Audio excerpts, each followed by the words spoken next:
Returning guest, Ricki McKenna, otherwise known as McHealthy. Okay, what do you make of the low carb diets like Atkins? Is this worth pursuing? Are there such things as good carbs and bad carbs? And what are the foods that have these?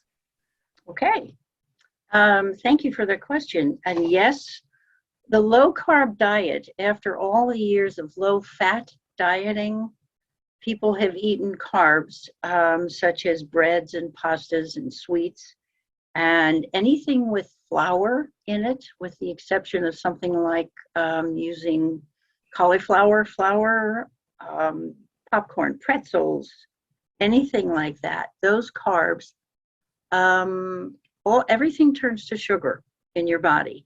And when you're eating a low fat but high carb diet, all those carbs turn to sugar. And what sugar does is increase your glycemic index rush. It gives you instant energy, and yet your insulin has to follow it so it can help process it.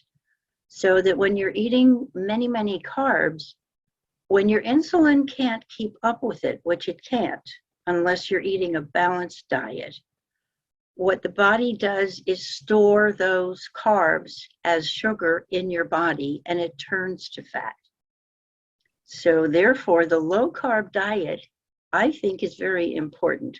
Right now, I'm pursuing one that's called a low sugar or low glycemic diet.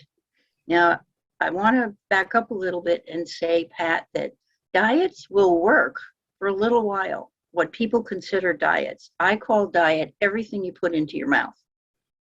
But a weight loss diet or a weight management diet will last for a little while. You may lose weight if that's your objective. And yet, once you stop it and you start eating as you did before, you know what happens. It all comes back, and it comes back with a vengeance sometimes. So that what I have claimed for years is diets don't work. They do, but for a while. What works is lifestyle. Lifestyle, we can call it lifestyle changes, or just adapting a different lifestyle when it comes to food and exercise. Does that answer your, it is worth pursuing. And okay. There are good carbs and bad carbs. Yes, that was your next question, I think. Yeah. Okay, the not so great, or they're not bad, but they're not as great as the complex carbohydrates. Things such as breads, pastas, refined carbs, anything that's been turned into a flour, like bagels. Sorry, people, I love bagels, but I think it's been 2 years since I've actually had one. No, I take it back. I did have half of one with some cream cheese a while back. I couldn't resist.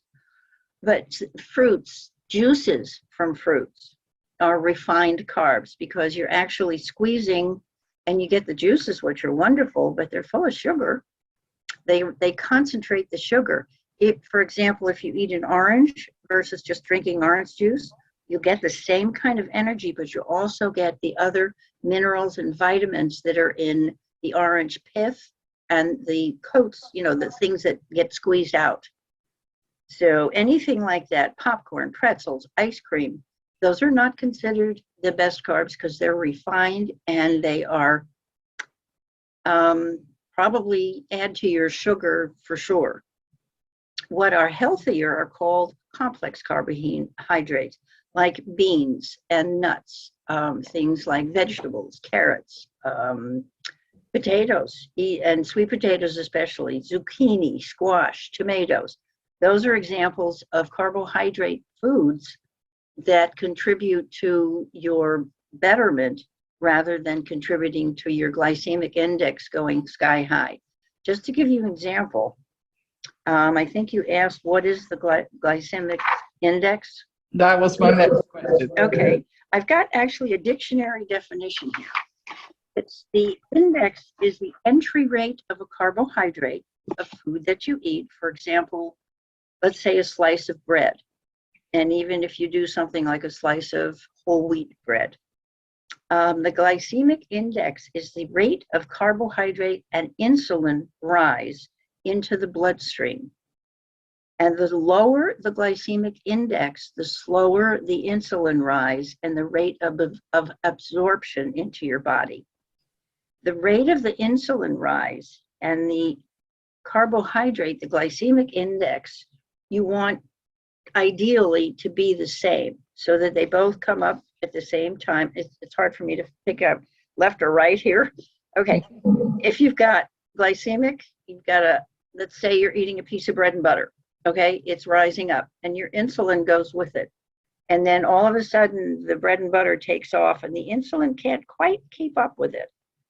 And so then your body absorbs the glycemic, the glycogen, the sugar, and the insulin is still up wondering what happened and is trying to follow it. But if you do something like, let's say oatmeal is a good carb, but it's again turns immediately to sugar and gives you energy. If you add an egg to that has protein and fats, the other things that are in those big nutrients, the macronutrients, the protein and the fats combined with the carbohydrates tend to make your insulin do this together with it. And then when it starts to come down, the insulin can follow it, but it also evens it out a little more so that you get a more even energy. It lasts longer. The energy will last longer than if you were to just eat the oatmeal by itself. Add some blueberries, you can have a little more sugar, but you've also got another good carb in there. So your fruits, blueberries especially, are extremely high in antioxidants, which are good for you. And so anyway, the glycemic index, just to give you an example, a piece of bread has a glycemic index of 100, and it goes from 0 to 100. It's at the top of the list for quick insulin rise and sugar rise. Does that help? Yes, it does. Now, we have mentioned, I mentioned Atkins and low carb, and you mentioned the glycemic index, and I think you mentioned, and you were talking about lifestyle.